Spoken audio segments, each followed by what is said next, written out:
So why do we need to restructure the U.S. Department of Education? Now, part of the reason why we have this channel is Off the Plantation, the journey towards freedom. The reason why we have this channel is to help make sure that people are set free and remain free. Now, part of that, it means that we all need to be educated on what's going on. We need to connect some dots so we kind of figure out, well, what's a good policy? What's a bad policy? What's going to help us to get free and remain free? One of the big issues is the education system. And some people would say, well, I don't really connect it. I don't understand. Why would you get rid of the U.S. Department of Education or National Association of Education? And, why? What's the big deal? Our kids need to be educated. Absolutely, they do. Absolutely, they do. This is the reason why. So, in this, please stay till the end because this is very important. It's very important history. Uh, this particular episode is going to explain exactly why that our U.S. Department of Education needs to be reorganized, needs to be restructured, needs to be right fitted so parents can participate, and needs to be sort of what do we call deconstructed, if you will, so we can have all kinds of educational platforms. Our kids learn at different rates and stages. Man, some kids need one-on-one, some kids need large group participation, some kids don't need anything. They just brilliant. So, we with all of the different ways that our children learn, we need to have just as many varied ways of teaching them, whichever, they would more, advance, right? So the reason why we must get rid of or basically deconstruct or sort of this sort of reimagine, if you will, education and the reason why Linda McMahon and her nomination and her confirmation is so significant is because finally we get a chance to actually do something about the Department of Education. The Department of Education provides a single education motif, if you will, for children. They don't care who learns fast, who learns slow, who does better in this environment or that environment. They don't care anything about that. They just want to make sure they get their teachers, all unionized teachers out there. Actually, only 9% of the budgets for the Department of Education goes to teachers K to 12. The 90 plus percent, 91 or so percent goes to administrative. So actually our children aren't getting, even the benefits of all of the money that goes into the Department of Education. Now, the reason why they needed to do that though is because history confirmed that the way that you begin to manipulate societies and have really serious structural change is you must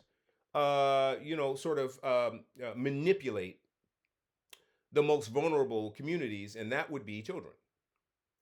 This is what Karl Marx and Engels were famous for. They said, "Look, these adults, they've gone through life, they know some stuff. We need to manipulate the next generation so when that generation grows up, they'll fully enshrine communism." Yeah. So not only Marx and Engels, but Mao, Lenin, Stalin, Che Guevara, everybody said, look, we must forget the adults. We must take control of the school systems because this is our way to permanently change society in the future. This is a well-known strategy, in other words, of communism. Get control of the school system. Have a Department of Education. Nationalize it. And then you could manipulate all the children and that next generation at one time. Now, biggest example and something that should be really near term in our minds is what happened over the past 6 years. Over the past 6 years, that whole thing. I can't say much about that because of this platform. But the whole trans movement didn't exist 60 years ago. I mean, it was like 6 years ago, it was like less than 1% or 1 or 2%. Now, children in, K through 12. 30% of them are either LGBTQ or trans. They didn't even take polls 6, 7, 8 years ago for whether you were LGBTQ or trans because we weren't teaching that back then. Now they're teaching it. And you see the trend. It just so happens that children are malleable, vulnerable, and easily manipulated because they don't know life. They're trying to learn. And they're trying to learn from people that they esteem, teachers. Because teachers are supposed to have the answers, right? Well, if you have an apparatus like the Department of Education that says we're all in for sexual education and trans education and all of this hypersexual education, that kind of stuff, then they're going to hire teachers that will teach that, and they're going to push it, and that next generation is going to be destroyed. And so this is what happened. This is the perfect example. This is your testimony. If you think, well, no, you can't really do that. This is exactly what happened.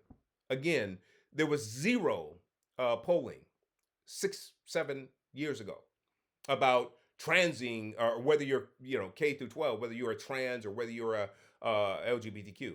And now they're polling, and there's 30% of our students identify as trans or LGBTQ. So you could see the significance of then now, doing away with this, large apparatus, and then, basically breaking it up and sending monies to the states and allowing parents and teachers and states and the more local, community to have responsibility for their children. So this is why we should all applaud.